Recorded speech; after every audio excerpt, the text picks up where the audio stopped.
isang kababayan na nag-for good, milyon na iniisip niya, wala ni singkong duling, pinagpaguran niya na ilang taon na uwi sa wala. Napakasakit nito kabayan, isang OFW ang umuwing zero balance matapos ipamigay ng sariling ina ang milyong ipon niya. Yung milyon na iniisip niya at saka yung pinagkatiwalaan niyang nanay, siya pala ang nag-traitor sa kanya, guys. Kaya kung isa kang OFW kabayan, panoorin at pakinggan mo ito. Baka isa ka rin sa mga nagpapadala at nagpapakatiwala ng pikit mata sa iyong pinaghihirapan sa ibang bansa.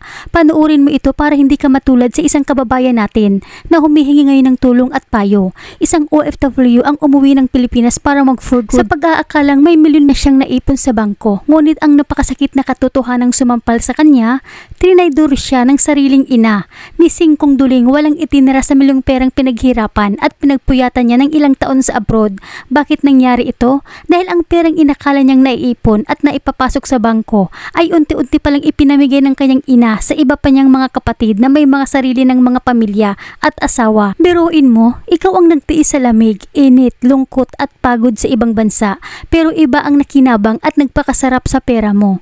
Nalaman lang ng ating kabayan na zero balance pala ang kanyang account nang nakauwi na siya ng Pilipinas at nakahanda ng bumili sana ng sariling lupa at magpatayo ng bahay. Narito pakinggan natin ang buong video. Awareness na din ito sa mga OFW na ipinagkatiwala ang kanilang mga pinaghihirapan. Alam nyo guys, so makinig kayo. Nakakalungkot kasi meron tayong isang kababayan na nag-for good. Akala niya meron siyang milyon sa bangko, pero nung nag-for good siya, gusto niyang bumili ng lupa para sa kanya na papagawa niya ng maliit na bahay, pero nakakalungkot kasi yung milyon na iniisip niya at saka yung pinagkatiwalaan niyang nanay, siya pala ang nag-traitor sa kanya, guys. So nakakalungkot kasi yung milyon na iniisip niya wala ni singkong duling kasi yung nanay binibigay niya sa mga kapatid niya na may mga asawa at saka may mga anak. So walang milyon na naipon si kabayan, so zero.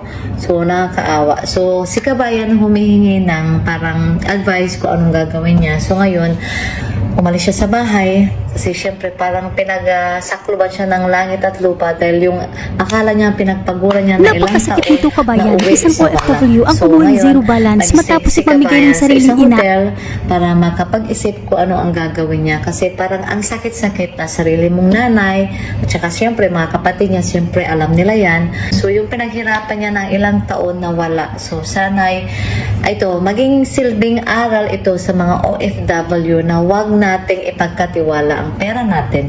Kung ipagkakatiwala man natin, so yung bangko o yung passbook, ipa-update nyo yan guys. Ipa-update nyo sa naguhulog sa inyo. Kapamilya nyo man yan o hindi.